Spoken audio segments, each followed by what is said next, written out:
ውይ እንኳን ደስ አለ በእናትህ። በጣም ደስ አለኝ። ምንድን ነው?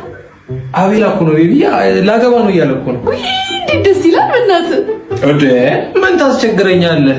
ደግሞ ለሚዜ እንኳን ለአንተ ለስንቱ ይኮናል እኮ። እንገናኛለን፣ በቃ እንደዋወላለን።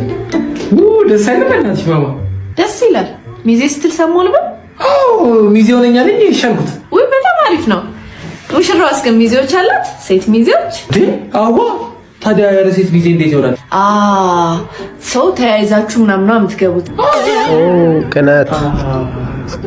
ቅናት። አይ ችግር የለም። እኔም እኮ ስላረገዝኩ እንጂ እሷ ሚዜ ሆን ነበር። አንተ ችግር የለም አልሆነም በል እንትን ማለት ትችላለህ። አሪፍ ነው። አቤልዬ እኔ አንበሳ ሚዜ ፈልግሽ። አሁን ያልሆነም ለምን ትከለክለኛለች? እሷማ ችግር የለም ያለች። ችግር የለም እኮ ችግር የለም ማለት እኮ ነው። ችግር የለም ችግር አለ። ታገባ ነው አይደል አንተ? በቃ ታየዋለህ። እሺ በቃ ሚዜ ፈልግ የኔ ጌታ። ቅናት ፕሮማክስ ይላል አባቴ።